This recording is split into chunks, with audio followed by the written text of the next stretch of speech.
Welcome to another fishing adventure, folks. I'm here at the windy lake. Hey, look, I'm wearing a sweatshirt. We're finally getting some fall weather. Pretty cool, huh? Let me get going here. I gotta get some water first. Yeah, we're finally getting some fall weather. It's first week of October. We're finally getting our first little taste of fall weather. It's about 50 degrees right now, about 10 o'clock in the morning. The algae situation, well, we still got algae going on here. Not terrible, but I mean, we got some neon green rocks going on here. I mean, all that stuff splashing up on the rocks there, and it gets dried, and it's that toxic stuff, I think, that blue-green algae. Yeah, it's been worse. It's definitely not pea soup, but there's still some algae. Yeah, it's kind of silly having algae bloom still going on in October. We've had hot summer weather all the way into fall. 3 days ago it was 90 degrees, but yeah, it's cooled off. Got a cold front came in. Today's high is like 68, so nice and cool sweatshirt weather. Hook baits for this morning's session is going to be vanilla tiger nuts. It's supposed to be windy today.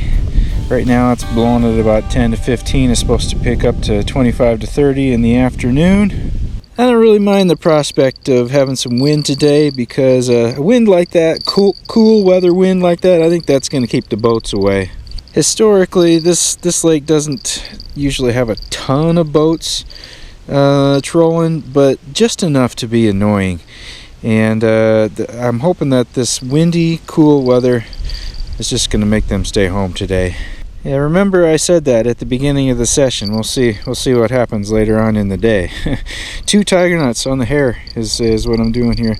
That's a little size 4 laser sharp hook. That's the size 6 equivalent in the Gamakatsu. So size 4 of this is the same as the size 6 in the Gamakatsu.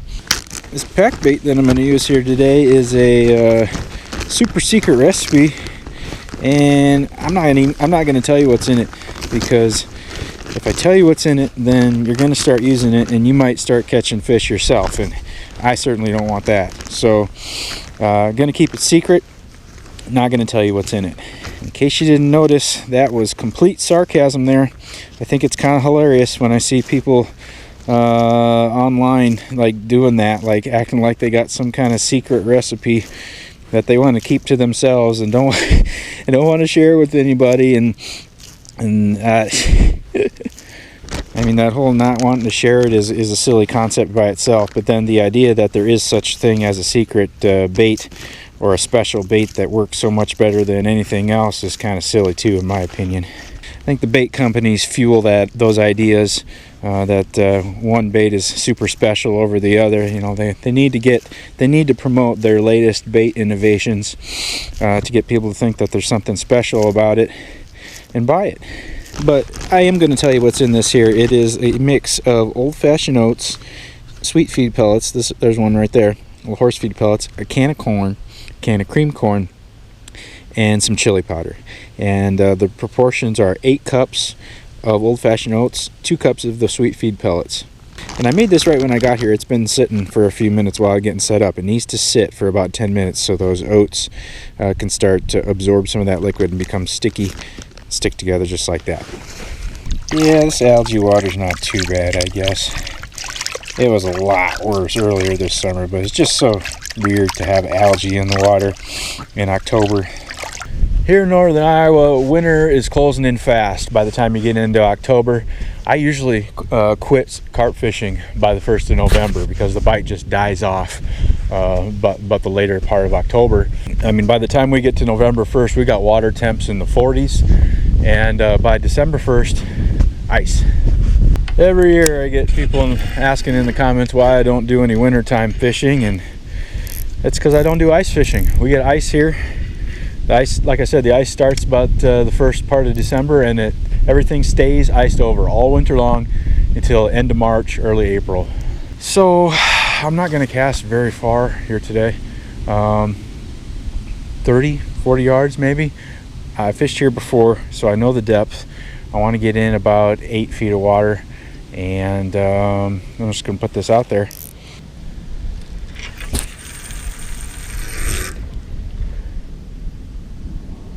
That was a little less. That's probably 6 feet of water there. Didn't cast it out quite the 30, 40. It was more like 25, 30. Why do I want to be in 8 feet of water? Well, I fished this spot quite a few times, and I've found that the most action comes from that depth and distance away from the bank here at this spot.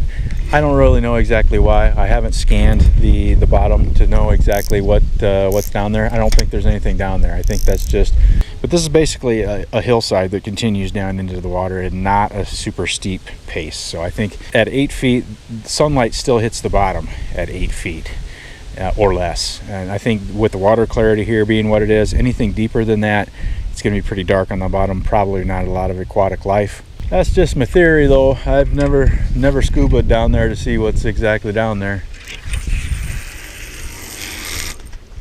I guess these times I should put one of those underwater cameras here at this lake and see what the water clarity, what the visibility looks like at 8 or 10 feet.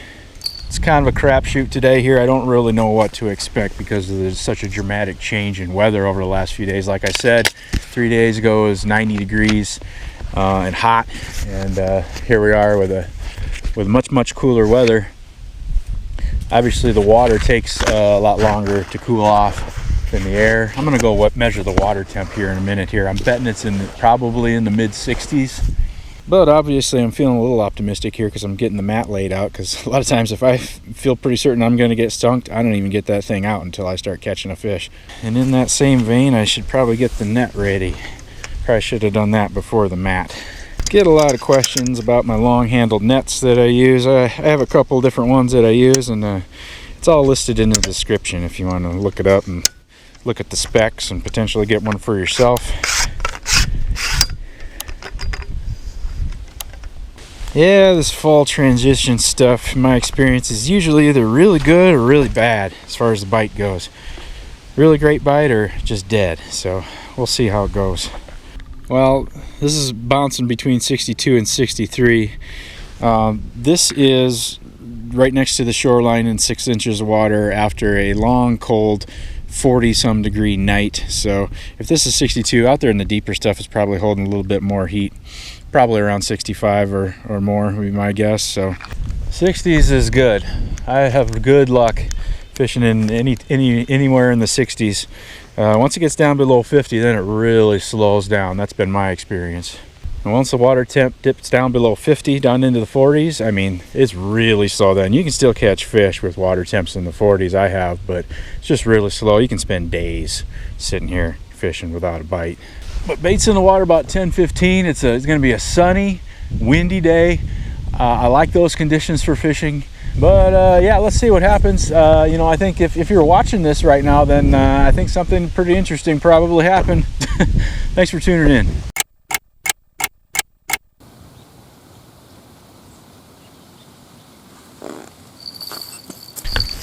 Oh, that didn't take that long at all. I've been here 15 minutes. Just got some emails answered and saw several fish come to the surface. Or I heard, actually, didn't see them, heard the splashes. And now I got a fish on. It's been a while since I fought a fish with these long 9-foot rods. I've been using my short rods for a lot of the places, river spots that I've been going lately. Kind of a different experience. Whoa! I don't have to be as careful with these longer, more flexible rods because they're a little more forgiving. But they're also more clumsy and kind of harder to land a fish with these longer rods by myself. Alright. In the net he goes. On the board.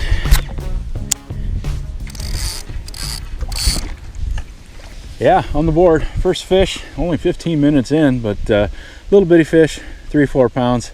But it's good to have a fish on the board, good to feel the tug on the line. Gonna get back out there and we'll see what happens. I don't know if there's gonna be a whole mess of fish like this or if some giants are gonna come through. There are giants in this lake. My PB has come from this lake, so we'll see. I haven't thrown out any pre-baiting. I haven't done any pre-baiting at this spot at all. If you watch my last video when I fished and camped here, I got into a real dink fest there. Probably caught 25-30 fish of this size, and 0 large fish. And so I think the baiting had something to do with that. There's no way to know for sure, but I haven't thrown out any bait here today because I just want to test. I want to see. Back in the water. See ya. Yeah, one of the things I wanted to spend some time working on this year was just testing with pre-baiting. I've pre-baited. Whoa, I got to put a hook bait on there. Yeah, I have pre-baited more this year than I have probably in all my years prior. I've never been much into the baiting concept. I like to go find the fish where they would naturally be rather than try and bring them in with bait most of the time. Sometimes that's not possible. You know, it depends on where you live and where you can fish, you know. But yeah, I've done a crap ton of pre-baiting this year. I didn't show it all the time on the videos, but generally speaking, from my experience this year, the pre-baiting did not seem to make an appreciable difference. And actually, there were times where I kind of think that it might have actually hurt me. Just by keeping me busy catching catfish after catfish after catfish. And while I'm reeling in dozens and dozens of little catfish, guess what? This is not out there sitting there waiting for a carp to eat it. It's here on the bank getting unhooked from a catfish. I'm spending time retying hooks and things from all the catfish that the pre-baiting brings in. I've read online, I've seen a few people say that when you throw too much bait that might scare away big fish. And I don't know, but I think there might be some truth to that. It's impossible to know, right? You don't know if a big fish got scared away unless you got a camera down there. But like, I don't know, I catch less big fish when I throw lots of bait. It could be pure coincidence. This is not an exact science.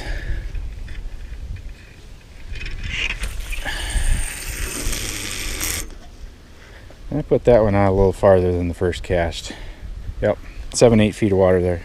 Because again, it might be coincidence, but this year I've never baited so much as I did this year, and I don't think I've ever had as many dinkathons as I have this year also. But it's correlation, not necessarily causation. In case you're not familiar with the correlation versus causation, correlation means that two things happen at the same time, but not necessarily because one of those two things caused the other thing. And then causation is when one of the things does cause the other thing. So just because two things happen at the same time doesn't mean they're actually related to each other. That's correlation. It's kind of like whenever I wear this hat, I never get attacked by a bear. So, you know, that's correlation, right? Clearly, this hat has nothing to do with whether or not I get attacked by a bear. That's just correlation, means nothing.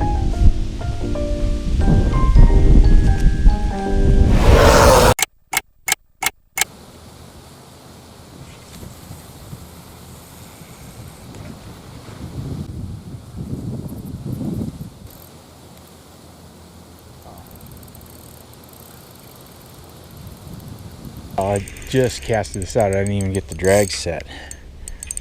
Something hit it. Something followed it to the bottom, I guess. I had a catfish on the line that got away, and then I knew it was a catfish because there was a bunch of slime on the line. And I just rebaited and cast it back out and didn't even get a chance to set the drag and set the rod down, and something hit it. Doesn't feel catfishy. Just feels like I'm pulling in some dead weight here. There's some pullback. There's some pullback. I have seen a couple of really nice looking fish, big fish, flop on the surface just in the about an hour and a half that I've been here. So they're around. I'll give you a little look at what the water quality is looking like today with the algae on the net cam there. It's there's algae. It's not that bad, but we're not known for nice clean water around these parts. Or the breadbasket, we grow the stuff, and that creates a lot of pollution. And those nutrients from the farm fields run off into the lake, and that's food for the algae. We get excessive algae. Get in here. All right. Okay, I don't think this is enough fish to start calling it a trend yet, or a pattern. But another little fish. Back in the water he goes. If this does end up becoming a dink fest, catching lots of these little bitty fish, I got another little trick up my sleeve that I'm going to try today, see if I can remedy that. We shall see. Okay, bye-bye. I actually had somebody in the comments not that long ago wrote some big paragraph complaining about how I was being too condescending to the little fish. Yeah, I'm not kidding. Whenever you see me sound disappointed in catching small fish, it's because the reason I'm here at this particular spot on this particular day, several hours away from my home, is because I came here to catch big fish, because there are big fish in this lake. I can catch dinks all day long at little sand pits 30 minutes from my house. Oh. I'll drop back bite on this one while I'm getting rebaited. Okay. This is a fish. Fish with fins. Contrary to a fish with tentacles. Or, no, squid aren't fish, are they? No. They're like mollusks, or I don't know what they are. Octopod? Is that something? Is that a thing? Theropod, maybe. Oh, what do we got? A jumping fish. Yeah, imagine if you took a trip to Dale Hollow and then you just caught a bunch of these. Be a little bit disappointing, wouldn't it? Because that's not what you went there for, right? Catching is catching. I get it. Yep, it's good. Sometimes it's great to just catching fish is a great thing. But when you're swinging for the fences like I am today, trying to catch some big fish, some foul balls, get a little annoying after a while. Off you go. Grow up. But this place is my Dale Hollow, and I didn't come here for dinks. So that's the explanation of that, I guess. It's been 5 minutes. Well, 3 little carp, and then this guy who's about ready to poop. I don't know what I'm gonna do here, how many more dinks I'm gonna catch before I change things. A few more, I think. Yeah, this is my Dale Hollow here in this region. Okay, this is where the big fish live. It's a pretty good distance away from home. It's a campground, so I paid a fee to be here. I'm going to spend a couple of days of my life here trying to catch some big fish. So yeah, when the little ones take over the swim, it gets a little frustrating.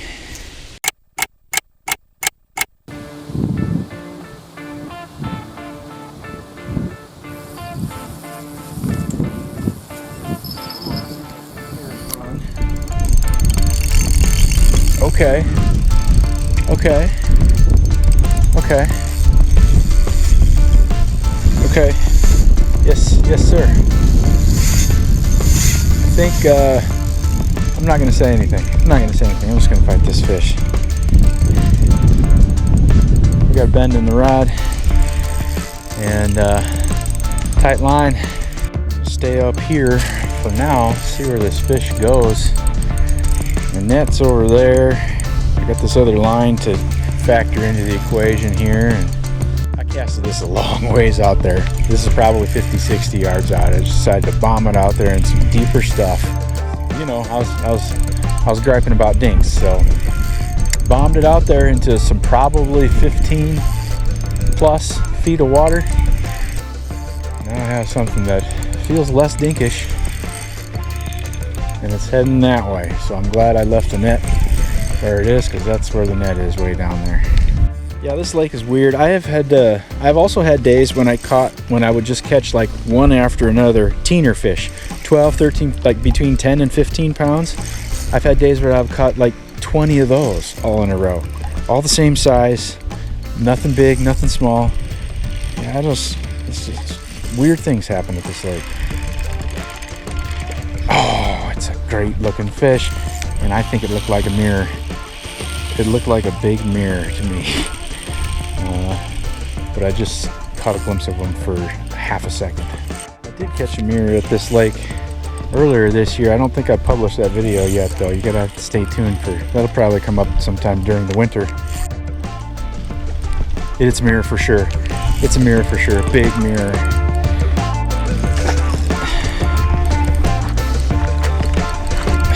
Oh man.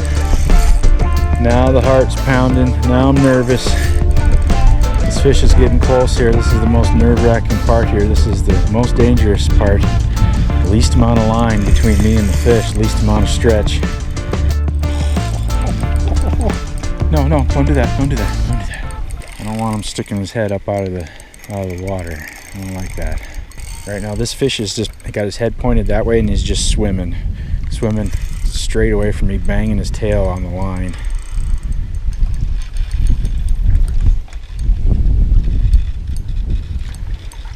Get in my net. Yes, yes, he's in the net. Big mirror in the net.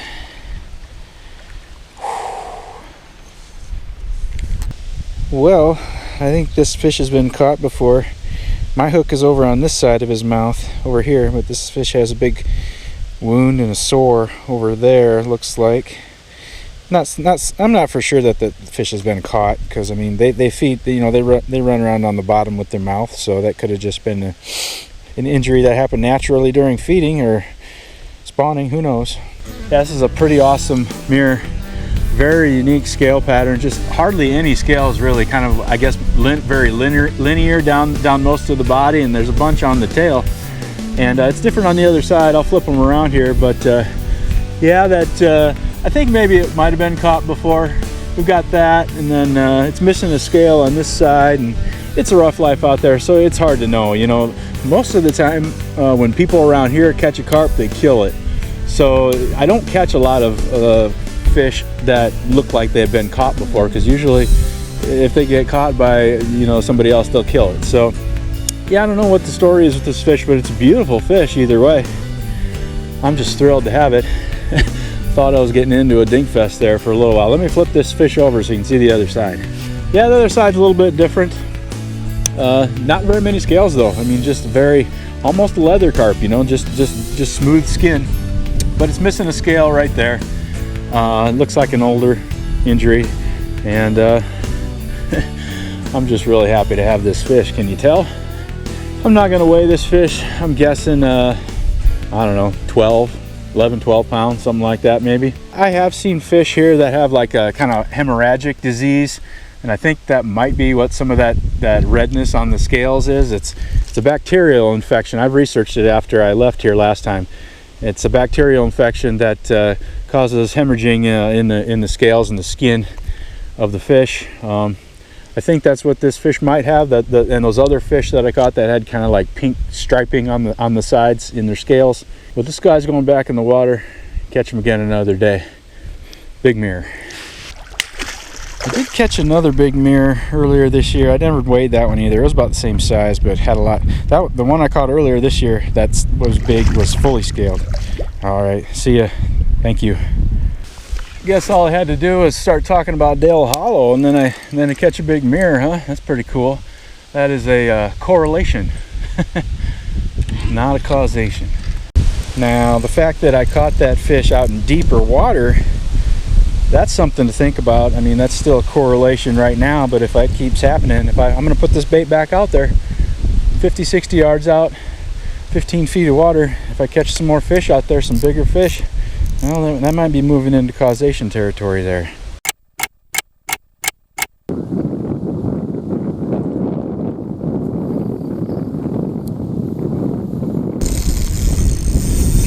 I haven't touched that other rod since I caught that mirror. That one's in the less deep, probably 8 or 10 feet. I got another one in the deep. Okay. This is not a dink. I can tell immediately it's not a dink. The wind has really picked up. It's probably been about half an hour since I caught that mirror, and the wind has picked up quite a bit. It's hitting that probably 25, 30 gusts, just like the forecast was saying. That's some real pull. I got the drag pretty good and tight.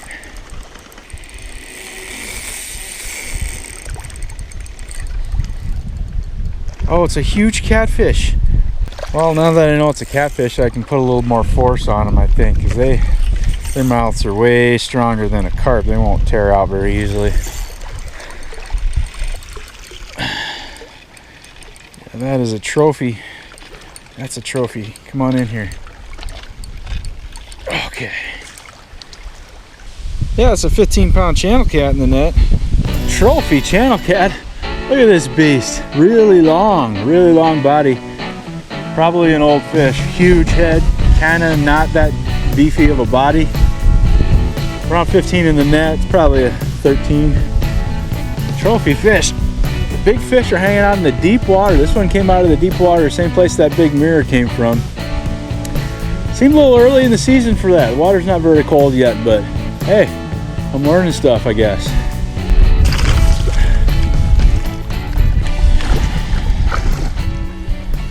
This guy's ready to go. See you later. Big catfish. Yeah, see that right there? That's catfish slime right there. That's how I knew I had a catfish last time. The one that got away, because there was slime on there. Carp don't do that. Got a mirror carp followed by a leather catfish. There's no scales on that catfish at all. Pretty sweet. I'm gonna put this right back where I caught those last two fish. 50-60 yards and 15 feet of water. And this other rod hasn't been touched during this 45 minutes or so. So I'm gonna reel that in and throw it out there deeper as well.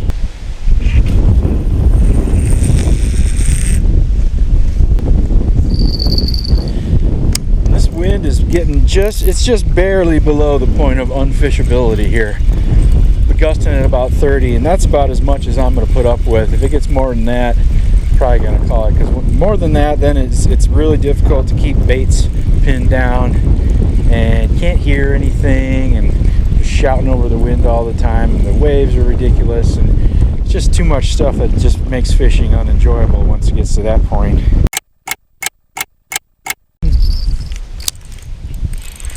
Here we go again. Okay.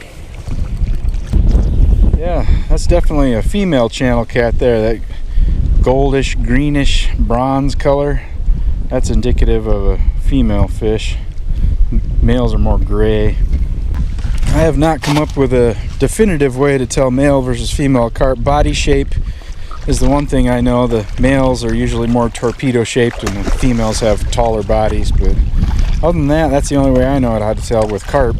During the spawn, the males will get very sandpapery on their head and their gill plate there. And I don't think females do that. Let's see, what else? Yeah, I suppose if eggs come out of the fish's behind at some point, then you know that that's a female. And vice versa for the male, if there's some sperm comes out. But other than those three things, the body shape, the spawning indications, I don't really know of any other ways to tell male versus female in common carp. If you know some other ways, let me know.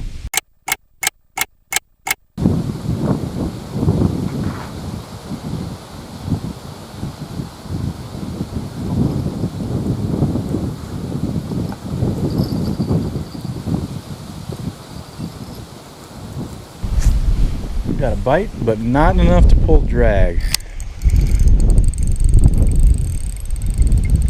Catfish again. Well, I thought maybe I was onto something there, finding a pattern, finding bigger fish in the deeper water, but turned out to be correlation, not causation. That one came off. Okay.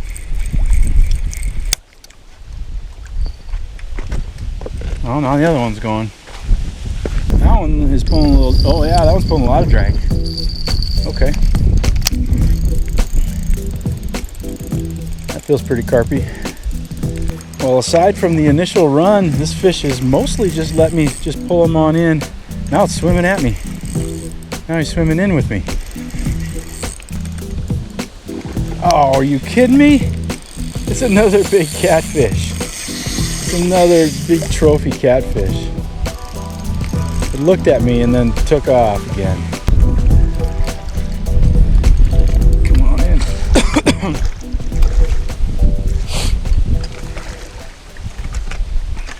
Yeah, an interesting variety of fish here at this lake today.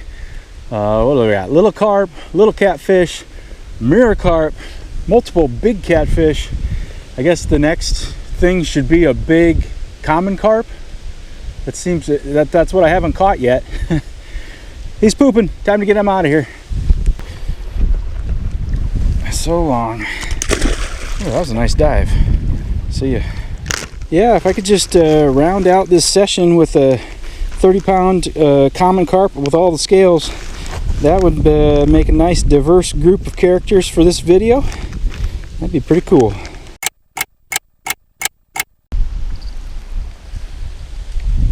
A little jingle jingle here.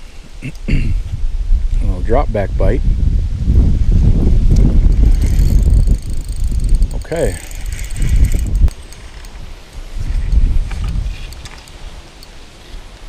Come on in, come on in. Yeah. Yeah, that's a pretty nice fish. 7-8 pound, fully scaled common carp. Pretty cool. Yeah, I was wanting a fully scaled common carp, got one. Now I want one about triple this size or so. Park ranger stopped by a little while ago and told me that the bluegills are biting over on the other side of the lake. And I said, cool, awesome. I'd love to hear that, because that means people will be over there, not here. Get out of here. See ya.